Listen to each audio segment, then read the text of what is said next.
I got a message a couple of weeks back from a man who watches these. He wrote a long one. They are usually long. People hold a thing for months, sometimes years, and when they finally set it down, it comes out all at once. So tonight, I am going to give you his story the way he gave it to me. First person, his own voice, start to finish. He asked me to. He said maybe somebody out there is sitting in the same kitchen chair he was sitting in, holding the same little slip of paper and telling themselves it is nothing. Before I hand it over, I will say only this. He told me the worst part was not the receipt. A folded piece of paper falling out of a car console will turn a man's stomach, sure. But that is not what took the floor out from under him. It was the date printed across the top of it. And it was the second name on the order.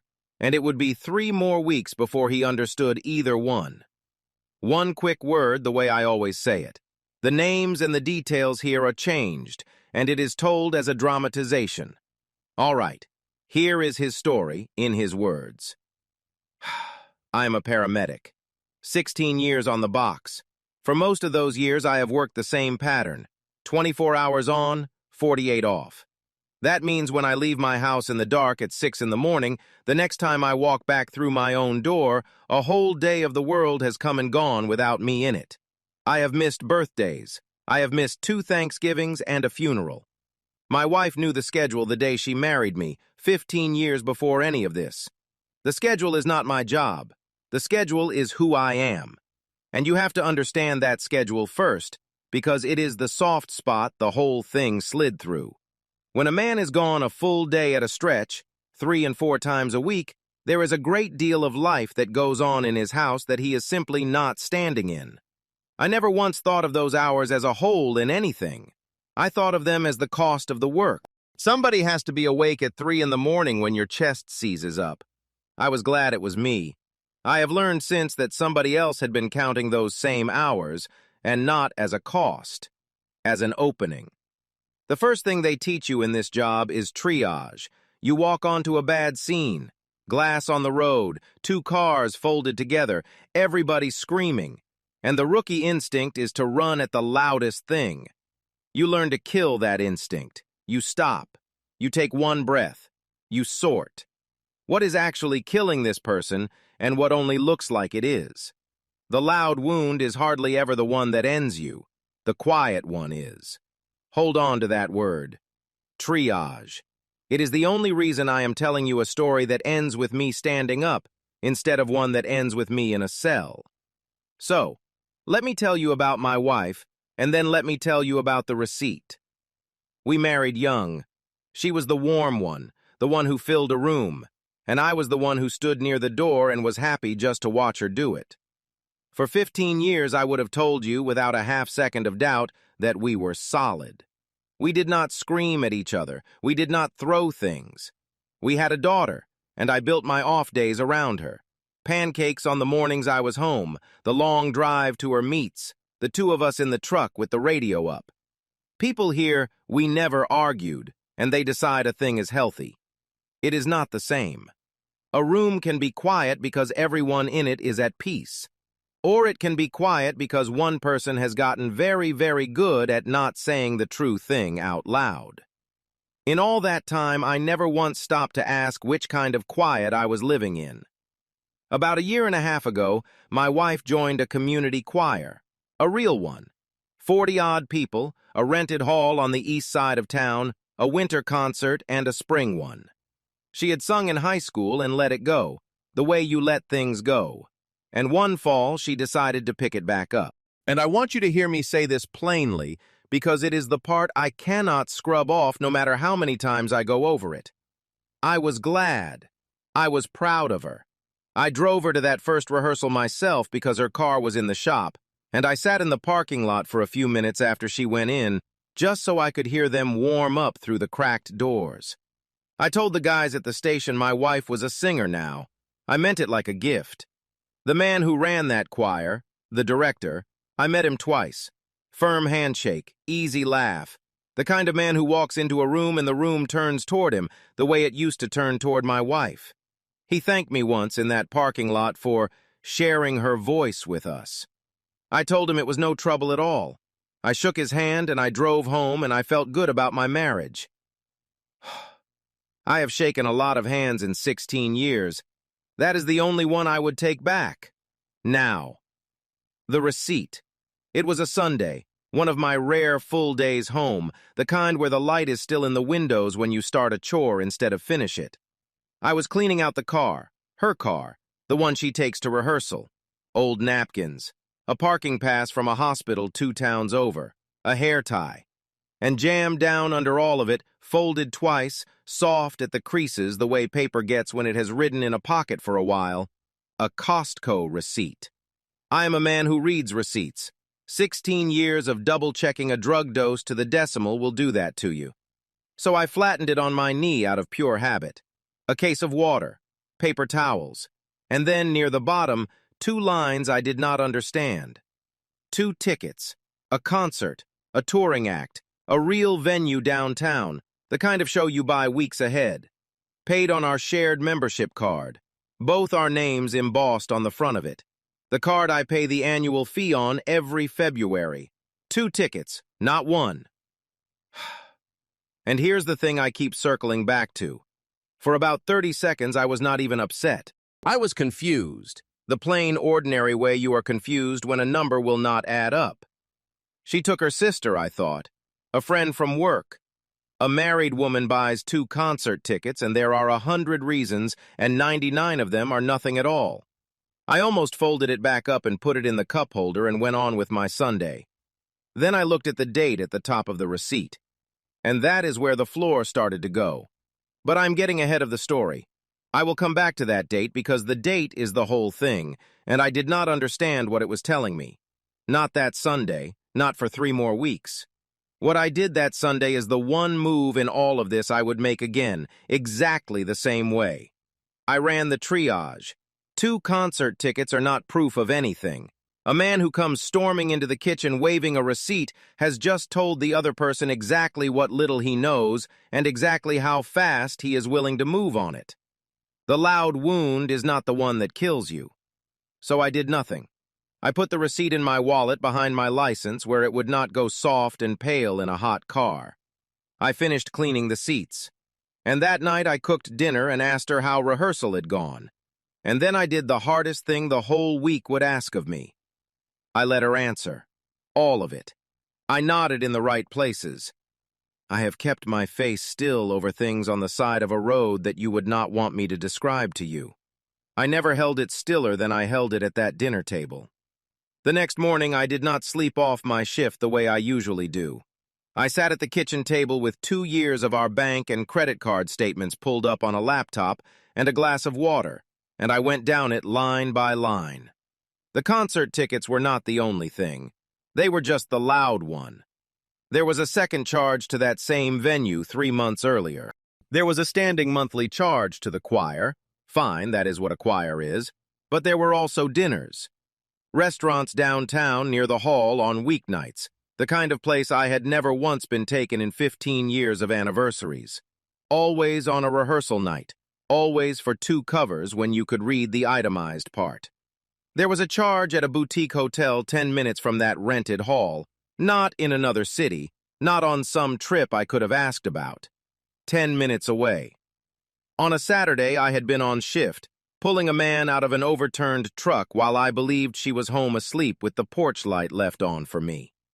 I added it up twice, because the first time I did not believe it.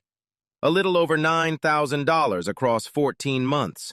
Money out of the account we both pay into. Money I had earned at 3 in the morning, telling myself the 2 of us were quietly building towards something. I did not leave a single page of it in the house. I printed what I needed at the station on a slow night, and I put all of it in a folder, and I locked the folder in the truck bed where she had no reason on earth to look. And I did one more thing, because it is the thing this job had trained into me. I pulled the choir's rehearsal calendar off their little website, and I laid it next to my own shift schedule, the one taped inside our kitchen cabinet, and I matched them up, night by night. Every dinner downtown landed on an evening I was on the box. Every single one. The hotel, 10 minutes from the hall, sat on the one Saturday that month I had pulled a double. She had not been careless. She had been careful. She had built the whole thing inside the exact hours I was away, saving other people's husbands and other people's wives, and she had used my own schedule, the one I was so proud of, as the frame to hang it on. That is the detail that still gets me on the long shifts. Not the man, the calendar. And I will tell you the honest part, because some of you watching are sitting in the chair I was sitting in. I almost talked myself back out of it. Most of my job is ruling things out. You do not get to call it the worst thing until you have cleared everything smaller that it could be instead. So I tried to clear it. A choir does dinners. A choir does a fundraiser at a hotel. People split a card. I built her 3 different innocent stories that week, and I tried each one on. But a fundraiser does not book one room, and a carpool does not run 10 minutes from the hall on the exact nights I am strapped into the back of an ambulance. The quiet wound, the one you almost walk past. What broke it open was not me, in the end. It was my daughter, and she will never know she did it, and I have made my peace with that. She is 14. We were in the truck, the radio low, driving back from her Saturday meet, and she was talking the way she talks, fast, 3 topics at once. And somewhere in the middle of it she said it. Easy, cheerful, not a care in the world.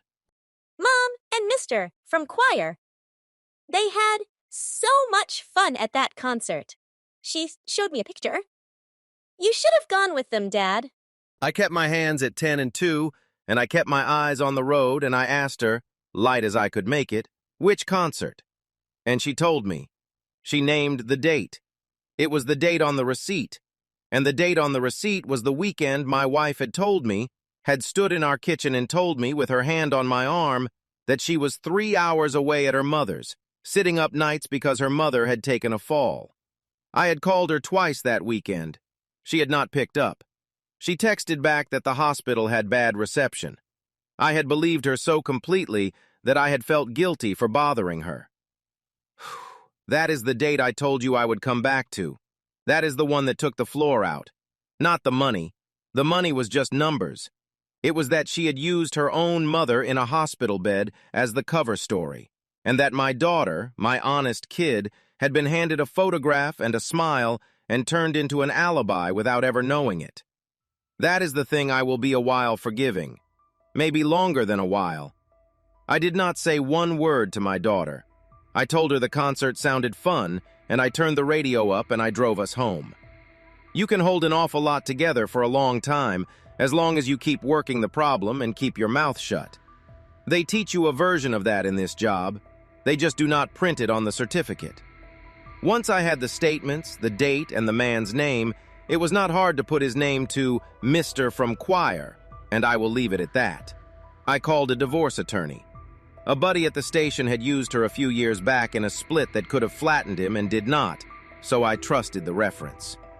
The first thing she asked me before I had finished lowering myself into the chair was what I wanted. Before I touch a single page, I need one answer, and I need the real one. Are you here to hurt her? Or are you here to get out clean and keep what is yours?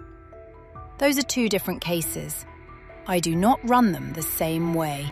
I told her the truth. I wanted out. I wanted it to be fair. And I wanted to know, in plain words a man could act on, exactly what the law in our state would do for me and what it would not. She did not give me a speech. She is not the speech kind. She gave me 3 facts, flat, no cushion on any of them, and the first one sat me up straight in the chair. In Georgia, a cheating spouse can lose alimony. Not have it lowered, lose it. If I can show by the evidence that the affair is what caused the marriage to break, and that you did not know and look the other way, the court can bar her from spousal support outright. Georgia Code 1961. It is one of the few real teeth left in a no-fault world. I asked her what caused the break meant in practice for a man like me, and she told me it meant the timeline had to be clean. The affair came first. The separation came because of it, not the other way around. The dinners, the hotel 10 minutes from the hall, The weekend my wife spent under another man's name while she told me she was at her mother's bedside. She did not call any of that my private heartbreak. She called it evidence. And in our state, evidence like that has teeth. The second thing she told me was about the money.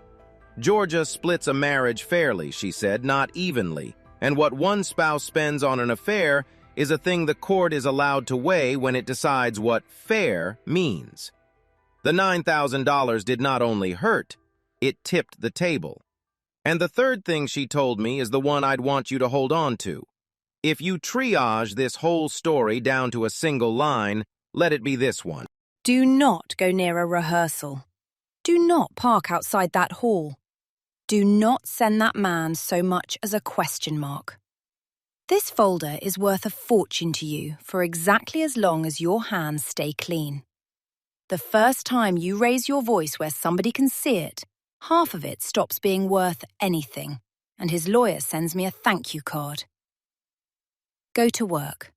Smile at her. Let the documents be the loud ones. So that is what I did. And I will not pretend it was easy. I have looked a mother in the eye and told her her boy was going to be fine while I already knew the truth of it. And this was harder than that. For 2 weeks I got up in the dark and poured 2 cups of coffee. I asked about rehearsal, and I listened to the answer.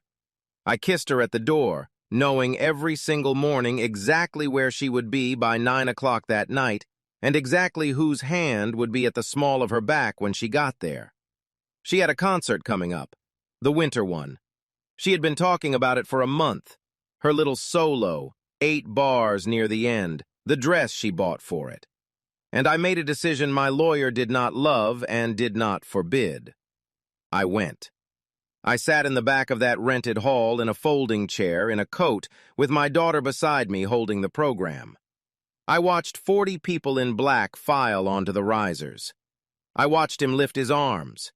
And for 2 minutes, while my wife sang her 8 bars under the lights, I watched the whole thing I had been refusing to see, arranged right there on a stage where anyone could look at it.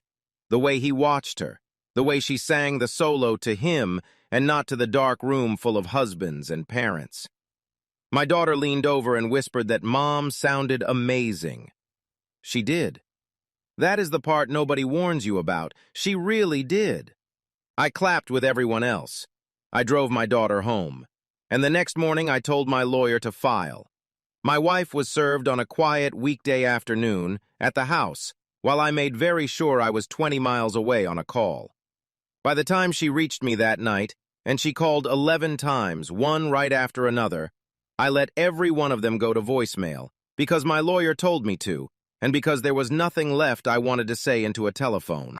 When we finally sat down across a table, I watched her reach for 3 different versions of the truth inside 10 minutes, and set each one down when it would not fit. It was friendship. You were never here. You don't get to be jealous of the one thing that was mine. Fine. Once. It happened once, and it was a mistake. You really want to do this? Drag me through court over a couple of dinners? I told her my lawyer was handling it now. And then I did the only cruel thing I let myself do in the whole affair. And it was not cruel at all, really. It was just true. I asked her how her mother's fall had healed up. She did not have anything to say to that. I got up and I did not raise my voice, and I went back to work. There was a second envelope, a few weeks behind hers. The director got served too, not by me, by his own wife. Because somewhere in those weeks, his wife had started pulling on her own loose thread, and a folder is not a hard thing to build once you know to look. I never met the woman. I am told she is the one who found the hotel, on their side of it. The 2 betrayed people in this story never spoke and built the same case from opposite ends without ever comparing notes. There is something in that I still turn over on the long shifts. The divorce took the better part of 7 months. Her lawyer fought the alimony question hard at the start, and a great deal more quietly once he had actually sat down with the folder. The dinners, 2 covers, on rehearsal nights. The hotel 10 minutes from the hall. The weekend under another man's name. The $9,000 of money we both earned, spent on a life I was paying for and had never been invited into. And the timeline, clean as a straight razor. The affair first, the filing after, and a husband who had been so far from looking the other way that he sat in the back row and clapped for her solo without knowing his own marriage was the thing on the stage. The judge listened to all of it, and then she made her findings out loud right there in the room in plain words. The court finds the separation was caused by the conduct of the respondent. The request for spousal support is denied. Not lowered, denied in full. The monthly check my wife had already told a friend she was counting on came to exactly nothing. The $9,000 she had spent tilted the property split onto my side, dollar for dollar. I kept the house. I kept the small retirement I had been building one night shift at a time, with no claim of hers across a cent of it. And my daughter, who is old enough now to choose where her weeks are spent, chose. I did not ask her to. I would not have. She just did. And here is where I finally get to give you that date back, the one I have been holding since the start, because the case handed me the rest of it. The weekend of the receipt, the concert, the boutique hotel, the second ticket. The second name on that Costco order was his. He had used her membership card the day before to buy the two of them a case of water and a tray of sandwiches for the drive, and the concert tickets in the same swipe, and it all printed on one slip that rode in her console for a month because she never once imagined I would clean out her car. The weekend she swore she was 3 hours away at her mother's bedside, she was 20 minutes from our house, under his name, watching a band I would have happily taken her to see if she had ever once asked. The director and his wife did not make it either. Once the sneaking was over, once it was all up in the daylight and there was nothing left to hide behind, there was not much left standing. There rarely is. I have had a lot of long shifts to think about why, and I have landed here. It was never really about him, or the music, or standing up under those lights. What she loved was the secret, the keeping of it, the getting away with it. Take the secret away and there is nothing underneath for either of them to stand on. As for me, I am still on the box, still leaving in the dark, still gone a full day at a stretch. The house is too quiet on some nights, and I am not going to stand here and pretend it isn't. But the quiet has nothing hidden in it now, and that turns out to be the whole difference. I sleep through the night. I had not really done that in a long time, not since the first charge I never noticed cleared on a card with both of our names on it. I think about that little folded slip sometimes. A case of water and 2 concert tickets. Cheapest thing in the whole story in the end. She traded her support, the larger half of 15 years, and the man she bought them for, all on one swipe of a card. He traded a wife and the only stage that ever turned toward him. And I was already holding an empty marriage a long time before that paper slid out of the console. I just had not been told yet. The receipt did not break anything. It fell out of a car on a quiet Sunday and turned a light on in a room I had been refusing to walk into for over a year, and let me finally see that the room was already bare. All right, that is his story. Here is the part that is mine to say. The people who walk out of these whole are almost never the ones who moved fastest. They are the ones who did what he did, felt the floor go, and kept their hands steady anyway. He left me with a line from his own work that I have not been able to put down. On a bad scene, he said, "You do not run, you arrive ready." A receipt, a date, a statement you already have every right to read, a calendar taped to a cabinet door. On their own, they are nothing. In the right state, in front of the right judge, they are everything. He did not win because he was angry. He won because he was patient and quiet, and he let the paper be the loud one for him. And hear me on the last thing because it is the only one that truly matters. No ruling, no clean exit, no folder in the world is worth your freedom. If your gut is telling you to look, then look, quietly, at what is already yours to read. And the day you finally know for certain, you drive to a lawyer's office. Not to his street. Never once to his street. So let me leave you with a question tonight, and I would genuinely like to read your answer below. If you had found that receipt on a quiet Sunday afternoon, would you have read it all the way down to the date at the top? Or would you have folded it back up and decided you would rather not know? Until next time.